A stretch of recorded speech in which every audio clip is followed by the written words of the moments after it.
Sveiki visi! Šiandieną pakalbėsime apie 5 dalykus, kuriuos reikia žinoti, norint sėkmingai įeiti į trade. Taigi, labai paprastas klausimas. Ar yra perfect timingas ir perfect galimybė įeiti į trade? Nifiga. Nėra tokios. Tu gali taikyt, gali nesitaikyt, vis tiek neatrasi tos galimybės, kur jau, jie jo ir eina pagal tave. Nesurasi. Kartais galbūt pataikysi, tačiau čia nėra ta opcija. Esmė tavo yra įeiti į trade'ą, taisyklingai nusistatyti SL ir taisyklingai nusistatyti take profit. Taigi, šiandieną aš jums paaiškinsiu 5 dalykus, kuriuos reikia žinoti ir prieš įeinant į trade'ą patikrinti, tuomet galima įeiti į trade'ą. Nes jūs suprantat, jeigu šitų 5 nepritaikysi, tai žinokit, būsit minuse ilgą laiką. Taigi, važiuojam. Pirmasis dalykas, tai yra market structure. Pasižiūrime šitą video apie market structure. Yra 3 galimos opcijos. Uptrendas, kylame į viršų, downtrendas, leidžiamės į apačią, arba range marketas, konsolidacija, kur kaina vaikšto tose pačiose rėmuose. Tik tai 3 opcijos. Kas yra mums aktualu, tai yra tradinti pagal trendą. Tai jeigu mes turime uptrendą, mes ieškosime buy galimybės, jeigu downtrendą, ieškosime short galimybės, o range markete tenais jau galima dirbti su support resistance lygiais ir taip toliau. Taigi, dabar kągi mes čia matome? Matome Australijos doleris prieš New Zealand dolerį. Koks čia dabar yra marketas? Uptrendas, downtrendas ar range marketas? Čia iš tikrųjų labai paprastas pavyzdys, tačiau mes ryškiai matome, jo kaina kyla į viršų. Reiškia, vyksta uptrendas ir tokiu atveju mes ieškome long pozicijos. Dabar čia koks marketas? Irgi, sakykime, labai kvailas klausimas. Viskas matosi iš karto. Mes čia turime downtrendą, kaina krenta žemyn. Tome markete svaras prieš US dolerį mes ieškosime short pozicijos. Kaip ir aišku. Taipogi galite pamatyti ir tokių marketų.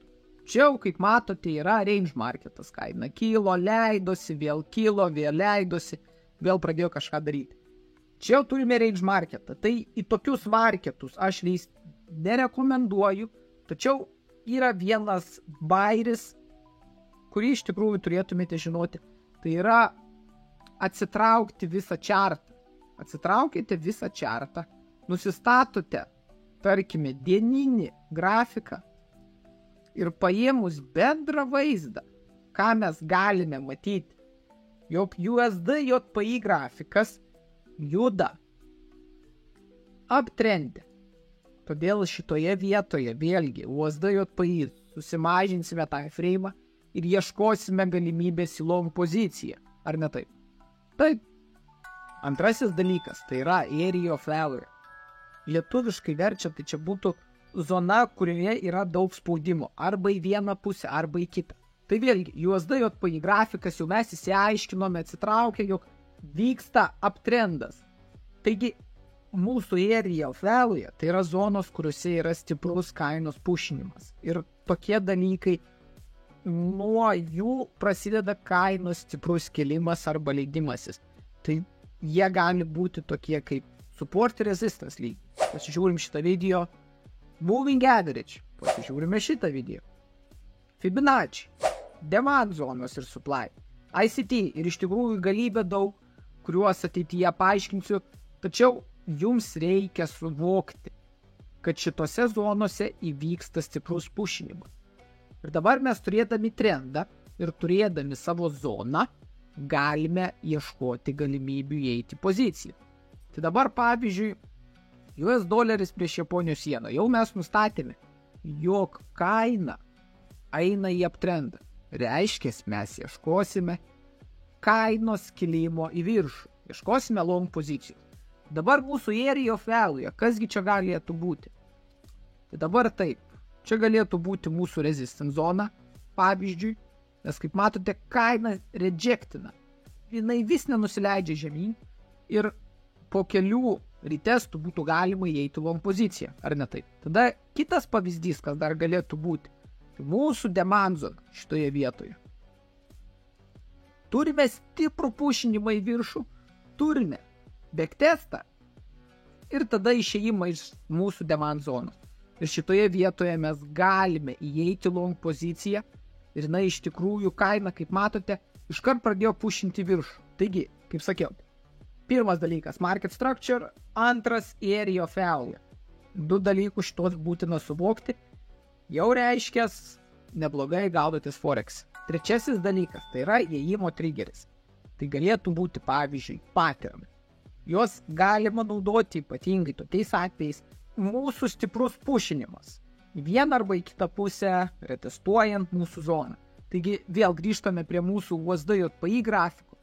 Kaip matėte, demand zona, mes ją retestavome, tačiau nebuvo stipraus triggerio, kur būtų galima įeiti į long poziciją. Nes kaip jau įsiaiškinome market structure, area of value, dabar mums reikia stipraus triggerio, kuris mums paduotų įėjimo tašką. Tai dabar žiūrėkit.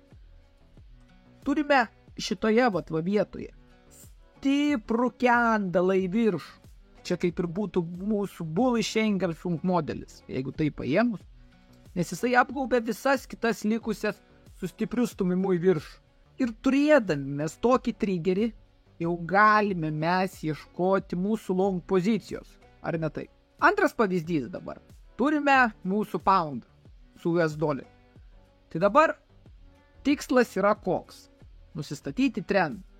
Trendas jau porą mėnesių, ne porą, pusę metų. Eina į apačią. Reiškia, turime downtrend. Antrasis dalykas nusistatyti mums area of value. Šitoje vietoje aš matau stiprų pušinimą į apačią. Reiškia, aš turiu mūsų supply zoną, kurią galiu nusipiešti ir užsidėti savo alertą, jeigu man reikia. Čia, kaip sakau, nuo jūsų priklauso. Ar turite šitas galimybės tradingių? Mes dabar lauksime, kol kaina grįž iki mūsų supply zonos. Tada ieškosime įėjimo taško. Tai dabar, kaip matote, kaina krito žemyn. Vis dar krenta, kas keista. Ir esmė kame, kad mums reikia sulaukti, kol grįž iki mūsų zoną. Šitoje vietoje grįžo ir iš karto rejectino. Galima būtų sulaukti sekančio candle. Šitoje vietoje, kaip matote, stiprus rejectas. Ir jau būtų galima ieškoti short pozicijos. Tačiau mums reikia triggerio. Stipraus triggerio, kuris galėtų duoti mums inputą, jo galima įeiti short poziciją. Šitoje vietoje taipogi mūsų shooting star patternas gali mums duoti įėjimo poziciją, ar ne taip? Galite laukti pušinimo daugiau į apačią ir tada įeiti. Jau dabar žiūrėkit, 3 candlai, kurie pušina kainą toliau į apačią ir sakykime šitoje vietoje galite įeiti.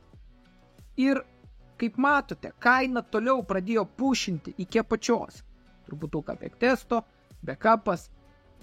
Tačiau, kaip matote, po truputį jinai leidosi žemyn ir mes būtume uždirbę pinigų. Todėl, kaip ir sakau, pirmas dalykas market structure, antras area of value, trečiasis triggeris. Patternai, candle judėjimai, iš tikrųjų susidursit, pamatysit ir tuo reikia vadovautis. Ketvirtasis dalykas, tai yra Forexo naujienos. Per Forexo naujienas tradinti tikrai neapsimoka. Šiandieną aš iš tikrųjų pasidalinau premium grupiai vieną tradą, GBP USD ir ką padariau, tai sukėliau SL, kas nebuvo gerai. Šitas tradas atnešė mums minus 2% ir iš vienos pusės yra gerai tas, jog SL suveikia laiku. Nes dabar, kaip mačiau, GBP USD šoko per 100 pipų į viršų. Čia naujienos, tu negali žinoti, kas nutiks. Tikrai negali žinoti, į kurią pusę pasisuks 100 pipų. Ar į viršų, ar į apačią. Ir tai gali iš tikrųjų sudeginti tavo accountą. Ir jeigu sudegina accountą, tada yra labai negerai. Aš suprantu, greedy norisi tų pinigų, bet geriau per naujienas netradinti. Čia yra mano patarimas, jūs darykite kaip norite. Jeigu turite strategijų su naujienomis, tai dirbkite. Tada jau, jeigu jūs iš to uždirbate, labai džiaugiuosi. Taigi, naujienas tikrinti galite įvairiais būdais. ką aš naudoju ir ką rekomenduoju iš tikrųjų. Tai yra mano antrasis brokeris ir čia galite pamatyti ekonominis kalendorius. Surasit, nėra sudėtinga. Pasirenkate datą, kurią tik tai norite ir matote visus eventus. Low, medium ir high impact. Tai vat, ką siūlau per high impact newsus netreidinti tos poros arba iš vis netreidinti. Čia sakau priklauso nuo jūsų, bet jeigu pavyzdžiui vyksta naujienos Amerikoje, tai US dolerio geriau tada nelyst. Yra tų porų iš tikrųjų daug. Euras, Šveicarijos frankas, Japonijos siena. Jums tik tai reikia surasti savo. Taigi dabar vat paprasčiausiai pasižiūrite, paspaudžiate. Šiandieną turime 13 naujieną. 11, atsiprašau. Turėjome daug naujienų ir matome. Forecastą, previewsą matome. Viską parašo. Tai prieš treidinant pasižiūrite naujienas, ar jos nekliudys jūsų treidui, ar tos poros nesusijusios, ar jūsų valiuta tenais neįtraukta. Ir geriausia, kas yra, netreidinkit per naujienas. Būtinai. Netreidinkit. Ir penktasis dalykas yra nusistatyti taisyklingus SL-us ir take profito lygius. SL-ą mes nusistatome kaip? SL-as pas mus įvyksta tada, kai mes esame neteisūs.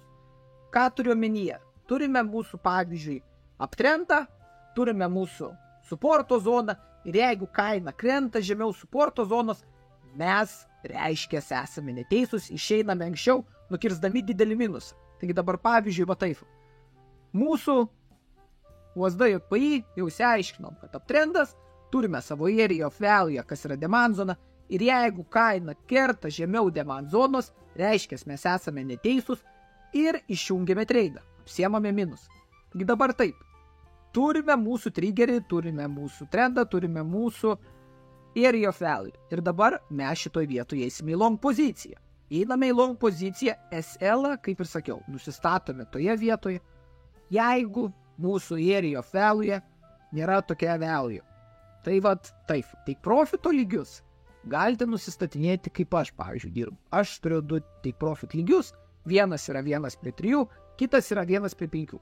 Ir man pilnai pakanka. Antras dalykas yra nusistatyti savo take profito lygius prie mūsų area of value, kitoje pusėje. Tai dabar, pavyzdžiui, turime čia demand zoną, susirandame mūsų supply zoną, šitoje vietoje, kaip matote, yra stiprus skandalas ir pušinimas į apačią, reiškia, šitoje maždaug vietoje yra mūsų supply zona.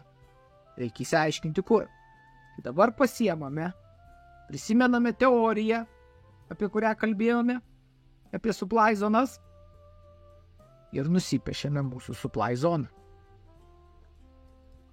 Ir mūsų take profito lygis bus truputuką žemiau negu mūsų zona. Ne visada tą zoną galima paliesti, todėl mano pasiūlymai yra nusistatyti truputuką žemiau. Aišku? Aišku. Ir pasižiūrime, kaipgi sujudėtų treidas. Kaip matote, kaina pušina į viršų ir hitina mūsų take profito lygį. Tai jau čia yra labai labai geras ženklas. Judame prie kito pavyzdžio. Taigi, GBP USD, ane? Turime GBP USD, turime, kad pas mus yra downtrendas, turime mūsų supply zoną, turime toje supply zonoje testavimą, turime mūsų shooting star patterną, turime mušimą į apačią ir mes galime nusistatyti short poziciją, ar ne taip? Taip, short pozicija reiškia, turime mes short poziciją. SL nusistatome toje vietoje, kur mūsų strategija, mūsų schema nesutinka. Reiškia klaidingai ir galime mes išeiti anksčiau laiko. Tai maždaug būtų truputuką aukščiau negu mūsų SL-as. Dabar mūsų, tarkime, take profito lygis. Šitoje vietoje galėtume mes ieškoti mūsų demand zonas. Tarkime, čia. Vienas iš variantų, jog mūsų TP galime nusistatyti iki šitos vietos. Vis tiek jau 1:2 risk rewardas jau yra neblogai, iš tikrųjų čia yra labai gerai. Alternatyviai galime atsisukti mes grafiką atgal ir ieškoti daugiau mūsų demand zonų, kurios būtų maždaug čia. Ir mūsų tik profito lygį nustumti iki apačios. Taigi, kaip ir neblogai.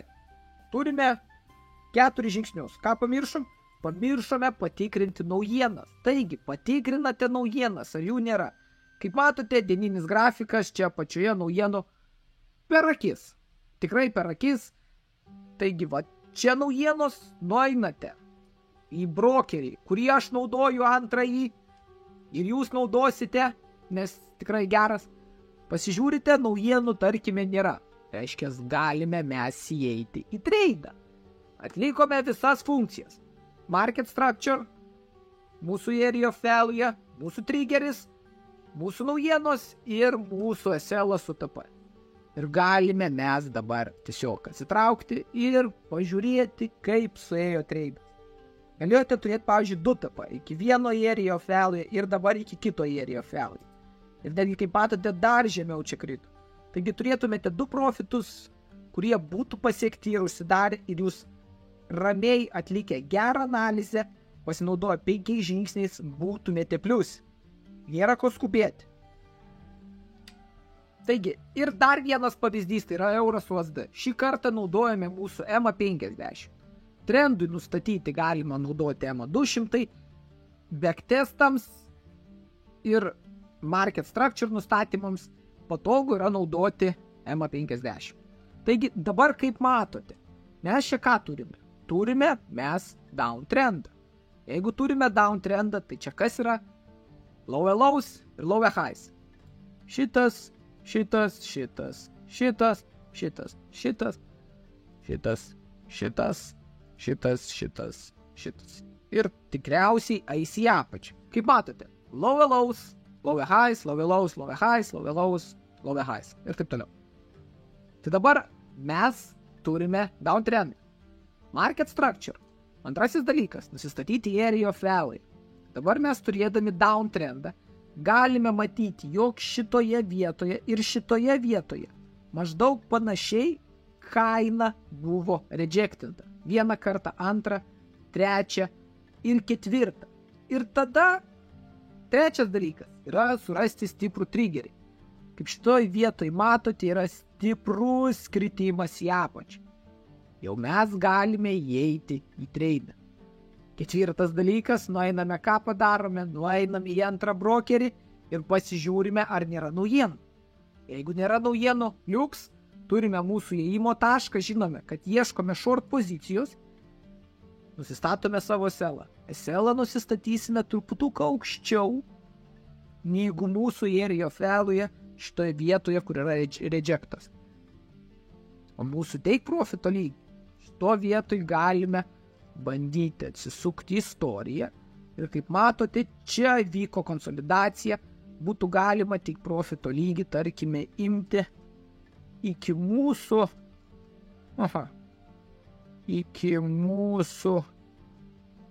demand zonos, ne, šitoj vietoje. Nustatymai, visiminė koordinat, stylas, extend right, up, patop. Tai reiškia, mūsų take profitą nusistatome truputuką žemiau negu mūsų demand zona. Taip. Visi 5 žingsniai gyvendinti, kas belieka, atsipūsti, įvykdyti treidą ir laukti, tikėkimės, gerų žinių. Ir kaip matote, take profito lygis buvo labai greitai pasiektas ir kaina toliau krito į apačią, nes yra downtrendas ir čia buvo galima ieškoti dar efektyvesnių būdų, kaip įeiti į treidą. Tačiau, kaip sakau, naudokite šiuos 5 žingsnius ir tikrai neprašausit.